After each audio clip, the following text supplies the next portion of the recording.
at itatak na niya sa yung buhay at kami ko.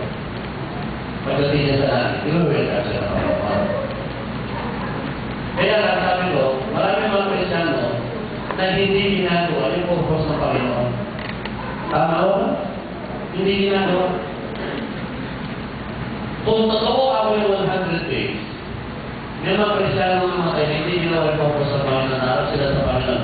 Kung totoo yung 100 days, tawag pa rin sila ng Panginoon. Sabi ko sa Panginoon, hindi totoo yung rin. Sabi ko sa Panginoon, yung message.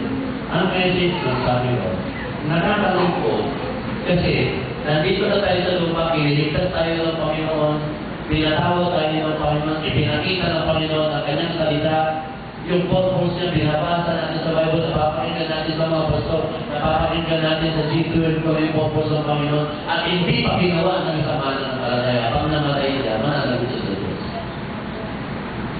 Mananagot siya sa Diyos. Totoo po yun, mga kapatid. Yung pinapagin doon na yung isa, nabibigyan ng isa, hindi niya ginawa. Sabi ng Panginoon, kunin nyo sa kanya.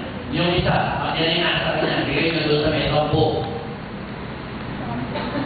Ang sabi ng Bible, itatapon sa nagtitilin. Sabi na doon, magkanalit ang kanyang mga ngipin. Kaya mga kapatid, makasalaga ko, kung makikita mo natin, the church ministry is designed by Christ to produce and product disciple.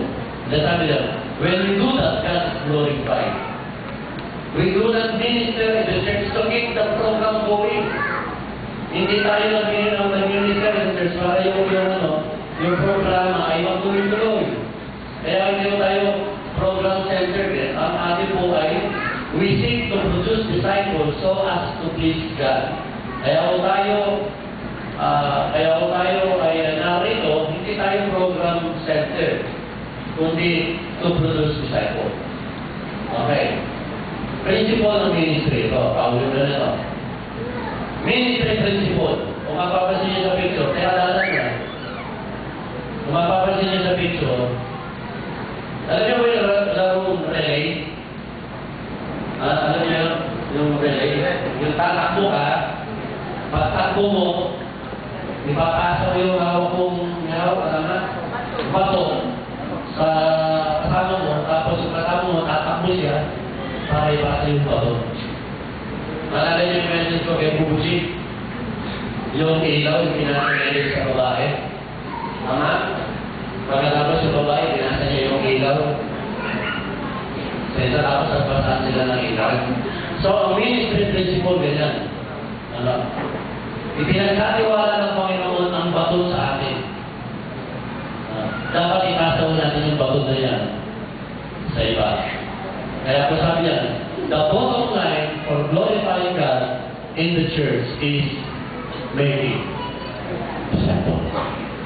Ang tanong, are you ready? Handa ba tayo na maging tagapasa ng bato ng Panginoon? Ang sekreto ng buhay pananampalataya, ang sekreto ng buhay pagtatagumpay, ang sekreto ng buhay pagpapala ay nasa pagsunod sa utos ng Panginoon.